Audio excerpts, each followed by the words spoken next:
So today I'm going to come with a word, and I want us to go to read from Isaiah 61.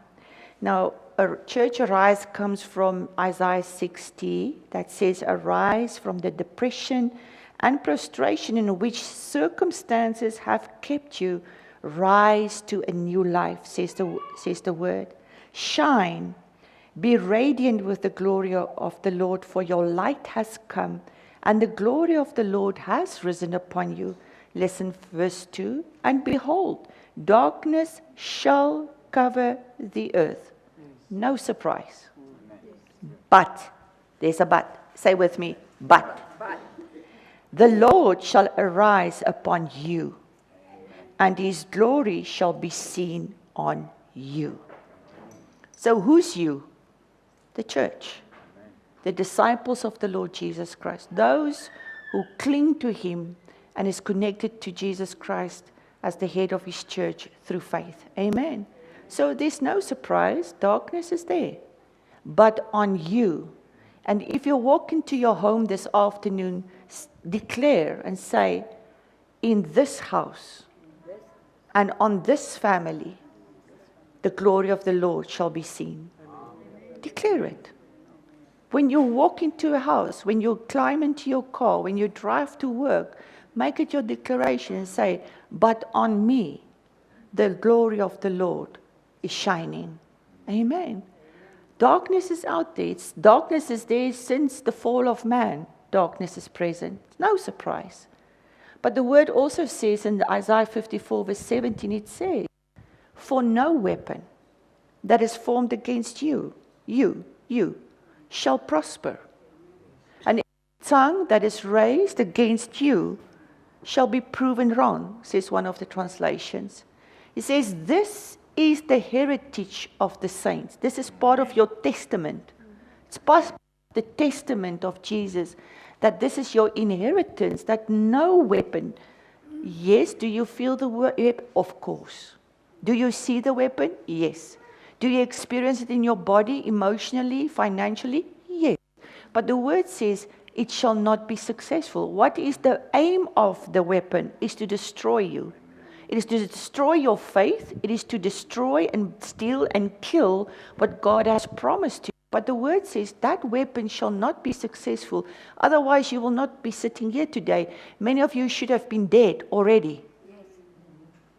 Come on. Many of you should have committed suicide already. Many of you, there was no future for you. There was no promise of life. So that weapon that came against you was not successful. You are sitting here. God has brought you through. And God says in Isaiah 54:17, he says, "This is your inheritance, and that the righteousness is of him." Right thing is from him. And so when we stand in the midst of storms, and when we come through seasons of war and warfare, and do you carry the scars? Of course. Of course. Do you carry the wounds? Of course. But you came through it, and you're still standing. There's a song, "I'm still standing." I don't know, wie sang dit? Elton John. Okay. So we're still standing, and we came through. And every scar became a testimony of what God has brought you through. And so we do not pray away the scars, because they become our testimonies. When we come to Isaiah 61, before I go there, it is when Jesus, it is the prophecy of Isaiah about the one that was to come. And remember in Hebrews 3 verse 1, it says that in many separate ways, in the Amplified, in many separate ways, God spoke of old through the fathers and the prophets, but in the last of these days, spoken to us in the Son, or through the Son. The Amplified says, in many ways, separate ways, God spoke of old portions of truth. Because every prophecy in the Word of God, in the Old Testament, is a portion or a shadow of something real. Amen? So every prophecy or type or foreshadowing in the Old Testament came from something real, and that something real is Jesus Christ. So in Isaiah lived 700 years before Jesus. And so already in the Old Testament, Isaiah prophesied that a virgin will conceive. 700 years before Jesus was born. 700 years before Jesus was born, the prophecy already went out that a virgin shall conceive. Nou, is hy reg nou? Okay, that's it. Thank you. So already in Isaiah, we have the promise of the one that was to come. And in Isaiah 61 is the promise that in Matthew 3, we see that Jesus went into the water and he was baptized. Remember that? And when he came out of the water, the Holy Spirit came upon him from above like a dove. Okay? And a voice from heaven said, "This is my son in whom I'm well pleased," or "This is my beloved son in whom I'm well pleased." And then you read in the Synoptic Gospels, Matthew, Mark, and John as Synoptic Gospels, there are different descriptions of the same events through three people. So you will see some discrepancies because everyone, it's like a witness. When somebody witnesses an accident or an event, if you speak to different people, they will see different things. But the main thread remains the same. Amen? So then John is another gospel, but the three synoptic gospels, we see that when he came out of the water, I want you to see this. I want you to see it in your spirit eye, that the Holy Spirit came upon him like a dove, and he remained with him. Say with me, he remained with him. He never left him throughout his early ministry. Only on the cross, the Holy Spirit, he gave up the ghost. Because if he did not give up the ghost, he would not have been able to die. Okay? So the Holy Spirit remained upon him, and then the word says, and he was led by the Holy Spirit into the wilderness to be tested by the devil. Okay? Was no accident. He was led by the Spirit. And when he faced every temptation, he faced the temptation. I want you to please touch that ear again. Say, I have an ear to hear. Jesus did not face the temptations without the Holy Spirit. If he faced the temptations without the Holy Spirit, he would have failed. Like many of us fail when we account temptations and we want to win it in our own strength. But when he was faced with the temptations, he overcame it by the power of the Holy Spirit. Every temptation. And then the word says, and under the power or the control of the Holy Spirit, he came out. So there was an increase of power. Amen.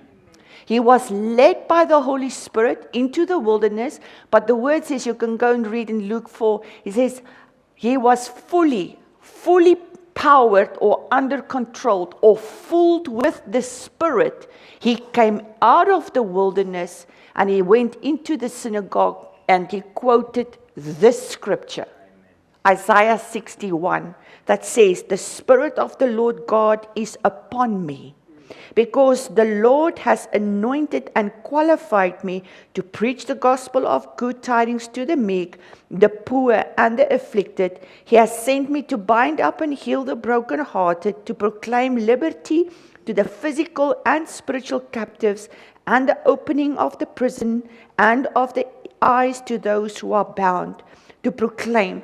So we see, I've been saying it for a couple of months, even more, that the Holy Spirit is upon you too. Amen. The Holy Spirit is operational. The Holy Spirit in our lives and on our lives is active and alive. It is not to have an anointing, and so I have the anointing. The anointing or the power of the Holy Spirit is there to do something, to bear fruit, to speak with power, to testify with power, to walk with power, to operate in power, to live a power-significant life. Amen. That is why when Jesus received the Holy Spirit, something supernatural, someone supernatural came upon him so he could overcome every temptation and test by the devil. And when that word was tested, remember I said the word was tested because in the beginning was the word, come on, and the word was with God, come on, and the word was God. And verse 14 of John 1 says, and this word became flesh. Okay? So when Jesus went into the wilderness, it was the word that went into the wilderness. And he overcame every temptation with what? With the word. The scripture says, the scripture says, the scripture says. So the word overcame the temptation with the word. So the word, the person of Jesus was tested. And that which he spoke was tested, so that when he came out under the power of the Holy Spirit and he started to speak, the word that he speaks is tested. It is proven. So you can take the word and stand upon the word because the word shall not be broken. Amen. Come on, church. That's why if you receive a word from the Lord or a promise of the Lord, you can stand upon that word because the word was tested by the devil already. Okay? So when Jesus came out, the anointing upon him, the Holy Spirit, is different words for the same Holy Spirit, anointing, power from on high, dunamis, gift, all these kinds is the same. It speaks of the Holy Spirit. So when he came out, he came to do something because he came to the synagogue like he's stepping into this place this morning. And there are different people sitting here this morning with different situations, with different backgrounds, with different cultures, with different situations and issues, different past and a different future for each and every one of us. But the Holy Spirit has the power. He is the Spirit of God. He is the Spirit of wisdom and understanding. He is the Spirit of counsel and might. He is the Spirit of the reverential fear and worship of the Lord. He knows where you are right now. So that is what the anointing does. The anointing steps come. It's carried into, and it's carried with you. When you came and step into this place, you carried. If you say you are a child of the Most High God, Romans 8 says it is His Spirit that testifies with your spirit that you are a child of God. So there's already a resident Holy Spirit within you. So you brought Holy Spirit with you this morning.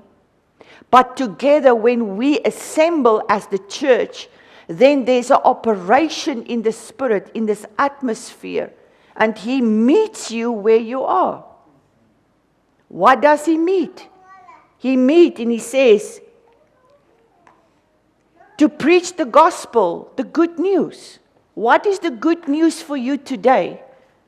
That although darkness will fill the earth, church, upon you, the glory of the Lord is risen. Amen. That is the good news. So today I'm here under the anointing to preach to you the good news. That God has not left you nor abandoned you, and He will never do so because He promised and said, the word said, I will never leave you nor forsake you, because that word is proven and tested. That word is true. Amen. So what is the second one? It says, good tidings to the meek. Meek is sagmoedig. To the humble. I'm bringing good tidings to the humble, because the humble heart will see the Lord. They will see the Lord in action. Okay? And then it says, to the poor and afflicted, to the poor in spirit, to the afflicted, to those who are carrying wounds, to those who are afflicted in their emotions, to those who are afflicted in their body, to those who are afflicted in the spirit. Because pain is part of life. Pain just comes in different jackets. Pain comes to all of us, church. Not just some. And neither this pastor nor the minister is exempt from pain. Because it just comes in different jackets for us. Because to those who are poor and afflicted, we can be afflicted by worry. We can be afflicted by divorce. We can be afflicted by betrayal. We can be afflicted by financial strain. We can be afflicted by prayers not being answered. We can become afflicted. And pain comes in different jackets, and through divorce, through rejection, through abuse. It comes through different things in our life. But Jesus is here today to comfort you and to tell you, I'm preaching goodness to you. I'm bringing good tidings to the meek, the poor, and the afflicted. Why? Because He is the comforter. He is the overcomer. He is the one that leads us out of situations. Then He says, He has sent me to bind up and heal the brokenhearted, to proclaim liberty to the physical and spiritual captives, and the opening of the prison. It is the anointing that is present in this place that can set you free. It is the anointing. Some of you are grieving for many, many years, but God comes and He says, today I'm here to set you free from the grief that you are trapped in. Some of you are in pain and in loss for many years. I have come, says the Lord, to set you free from that prison of loss and pain. I have come, says the Lord, to set you free and to turn your shoulders towards the future and to say, my thoughts and plans for you are thoughts of peace and welfare, not of evil and a hopeful outcome. All of us have reasons to give up. Come on. Very good ones, valid ones. I have reasons to give up, to walk away. But today in this place, He has taken all those things upon Him. He who knew no sin became sin for us, so that we can become the righteousness of God. There's nothing new under the sun. No, nothing. Nothing new. There are not new methods of hurt and despair. It just comes in different jackets to our lives. But I've learned in my life that when I come to Jesus with my pain, with my affliction, with whatever afflicts me or worries me, because worry can afflict your mind. Stress afflicts your mind. Hopelessness afflicts your mind. If you have no purpose and you see no purpose for your life, it afflicts your mind because you think, what am I going to do? Why am I here? What is my purpose? What is my destiny? If you do not have a purpose and a destiny, it becomes an affliction. Because you ask yourself, why do I live? But you will find the answers for those questions in Jesus Christ. He came to set you free of hopelessness. He came to set you free from purposelessness. It is not your life, church. It is not your life just to live from 8 to 5. To work, to eat, to sleep, maybe rest on a weekend and then start again. That's not life. is just part of an existence. But life is when you find the one who is the life.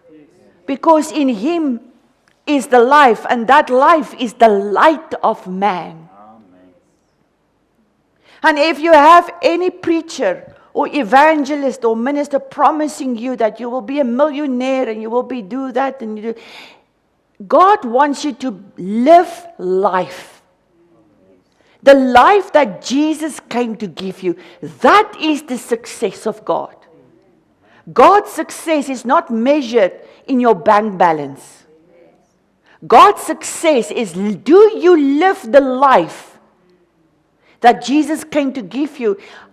Did you find the light for your path? Because in him was life, and that life is the light of man. Did you find the light? Because if you walk in the light, you will not stumble in darkness. If you walk in the light, you will see your future. If you walk in light, you will walk with a purpose and a destiny. Because in Christ, he's not purposelessness. Christ is not hopelessness. Christ in us, the hope of glory.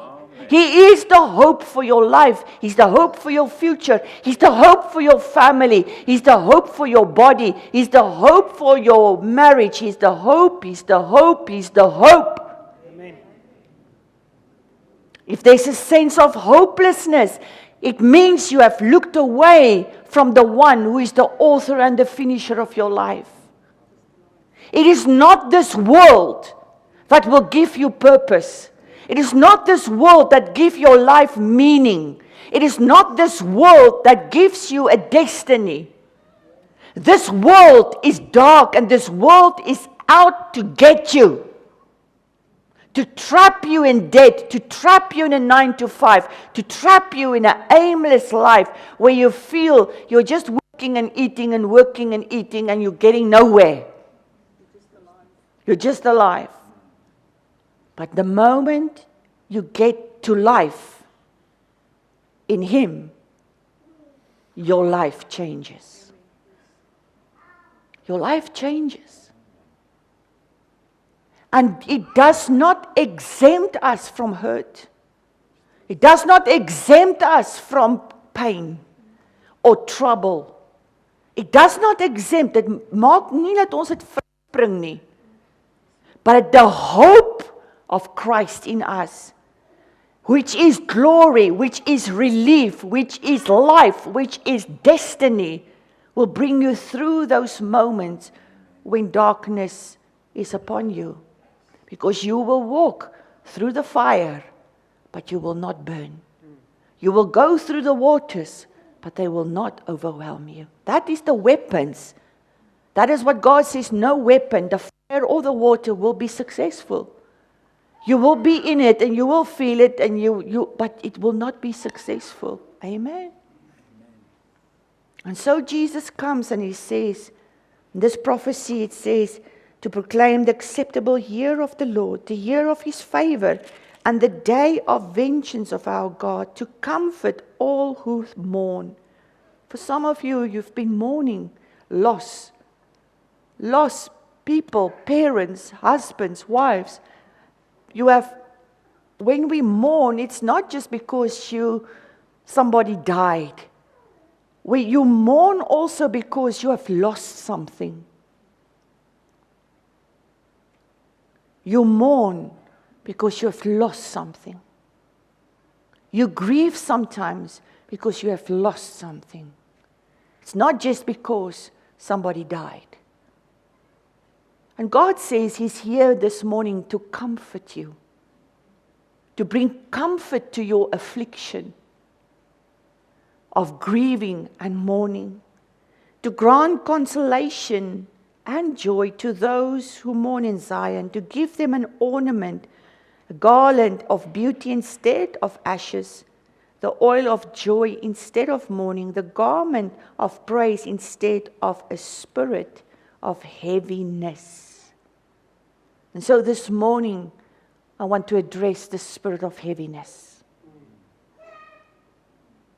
Because we are looking at this world and we are wondering and we are analyzing and we are thinking and we can see things are changing. But this morning, God is coming to us and say, I can exchange that for you. I can exchange the spirit of heaviness for a spirit of praise, for a spirit of joy, for a spirit of hope. A spirit that you will, the Holy Spirit, that will never leave you nor forsake you. But it is through the Spirit that you will stand the test. It is through the power of the Spirit that you will overcome. I remember when we went into full-time ministry after being in business for 18 years. We are nearly as long in ministry as we have been in business. Paul has been in business 18 years. And I remember when there were days when it was really, really, really, really, really tough. Really tough. There were days when we had only enough money to buy one meal for a family of 5, 3 growing boys. And it was really tough.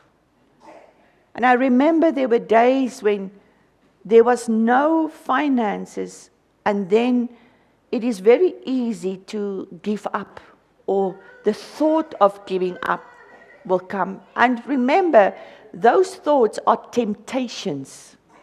It's not realities. It's just thoughts of temptations. Because it is the easiest thing to give up. To say, I can no longer.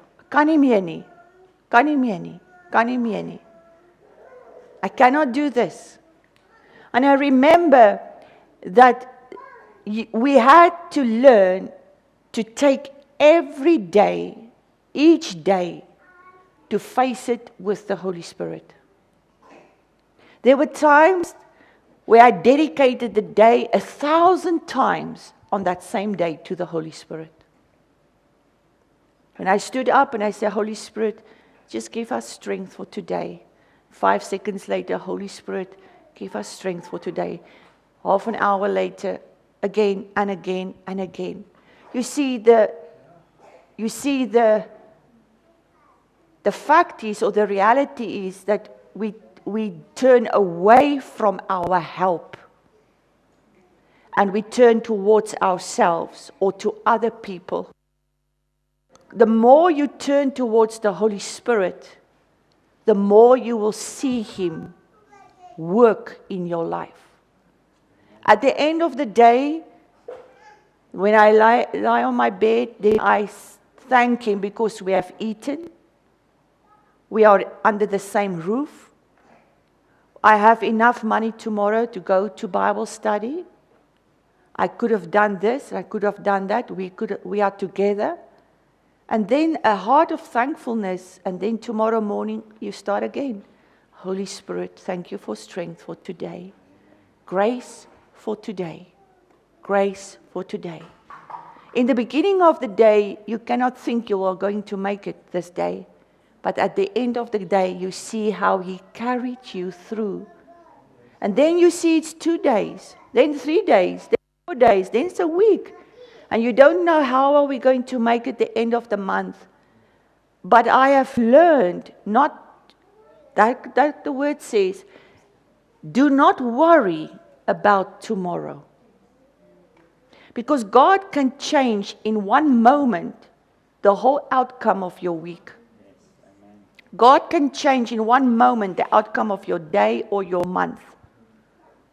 That's why God says, don't worry about, seek ye first the kingdom and His righteousness, and all the other things will be added. But now we are so trained by the world to get stuck on finances and worries and things, and ons haal die bobbejaan agter die berg. We go and get the baboon. I don't know if there's any English idiom. We always see the worst. You gaan haal die bobbejaan agter die berg. We see the worst, and then we embrace the worst in our minds. I remember there were days when I saw myself standing at the robot. And then the word came to me that said, I have been old, I've been young and I've been old, but I've never seen the righteous beg for bread. Then in my imagination, I put away my little cardboard and I say, thank you, Jesus. Thank you for bread for today. Because your word says, Father, our Father, which art in heaven, hallowed be thy name.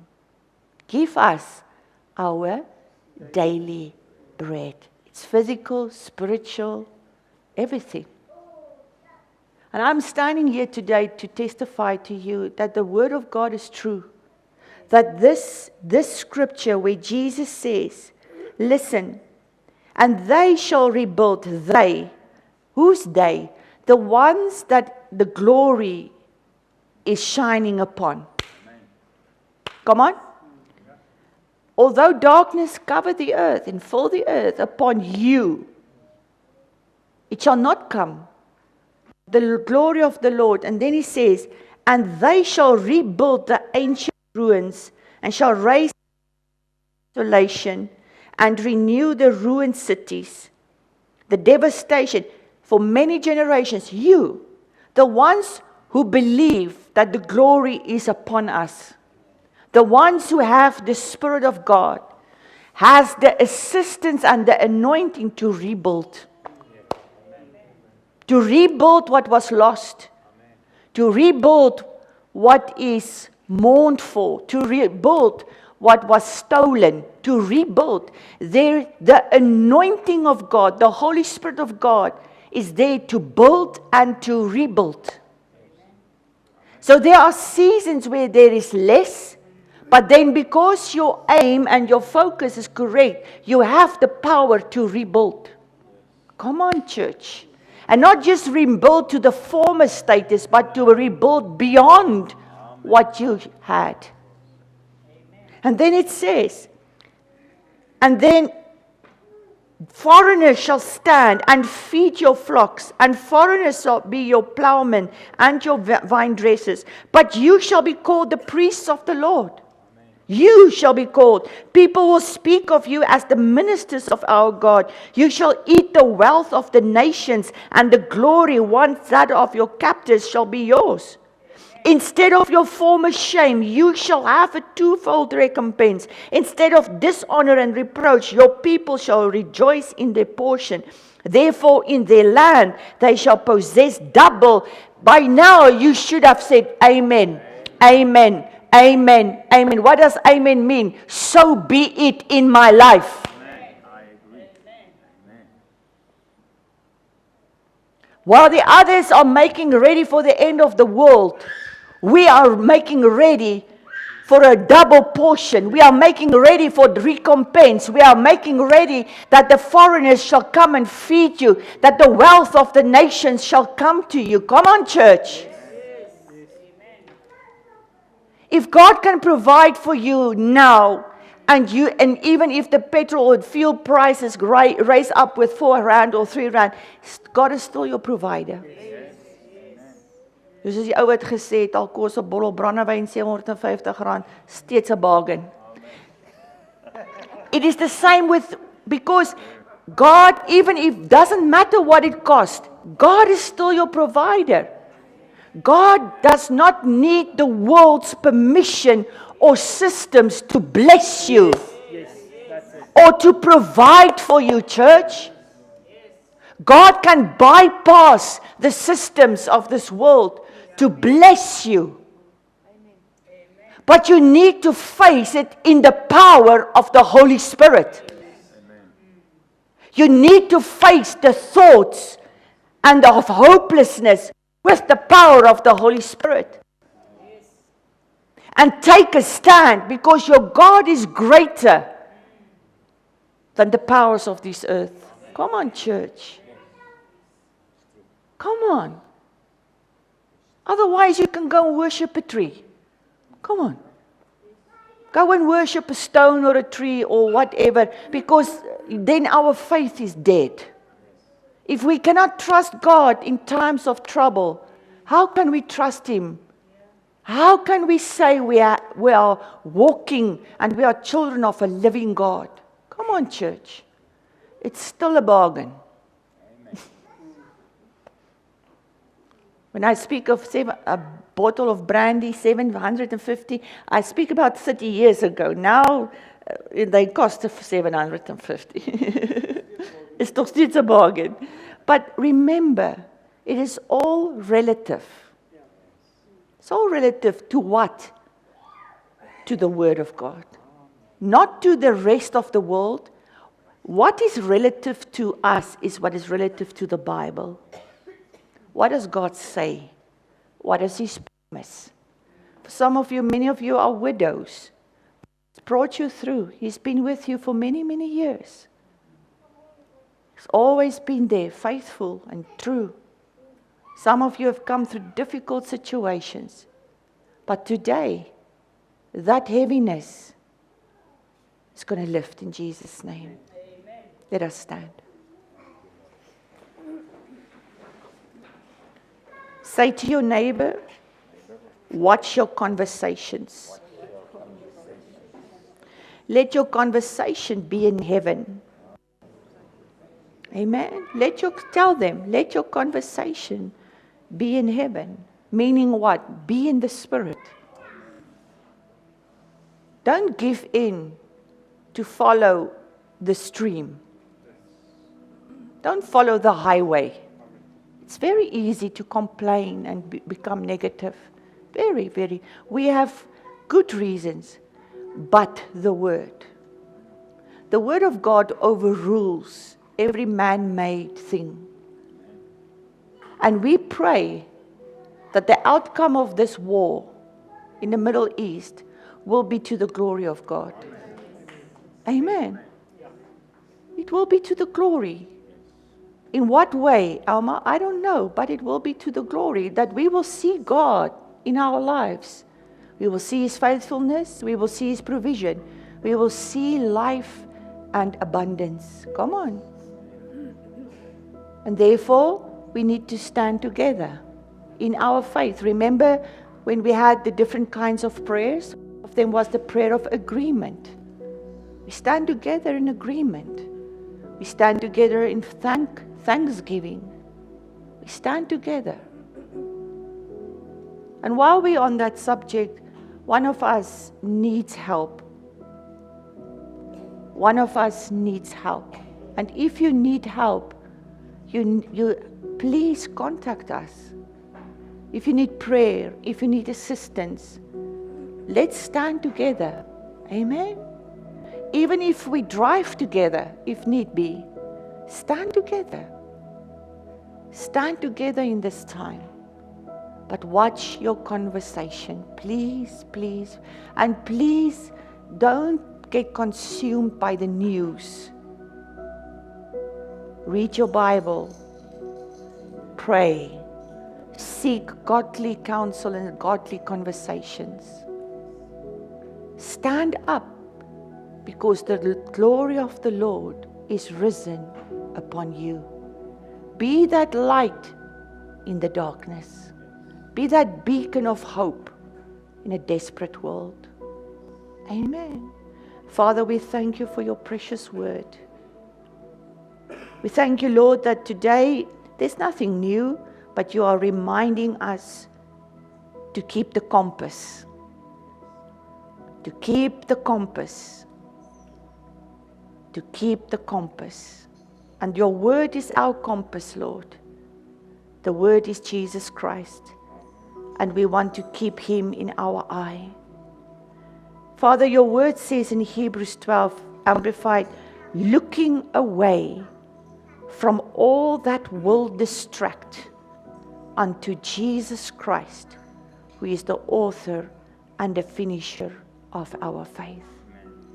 And so today, Lord, we make a quality decision to look away, to turn our ears away and shut our mouths. And Father, I thank you that there will come a refreshing upon your children, Lord.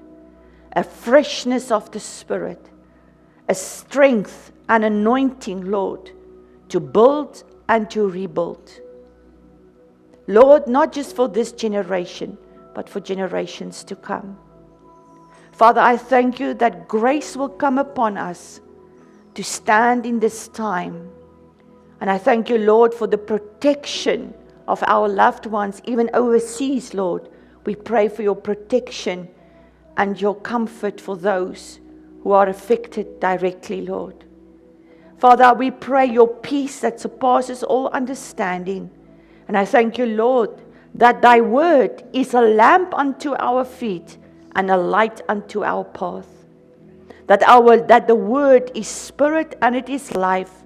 And I thank you, Lord, that today we turning back, we remind ourselves, Lord, of the compass of your word. We will not look away. We will not be fear-stricken. We will not, Lord, look away from that which is trying to distract us. But we will look to you, Jesus.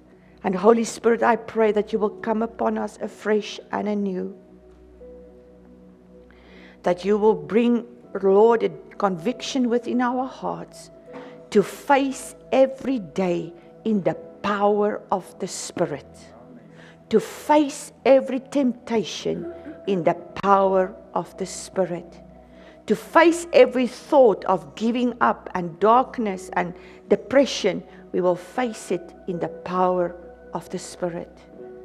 I thank you, Lord, that you will remove the spirit of heaviness from us right now, in Jesus' name.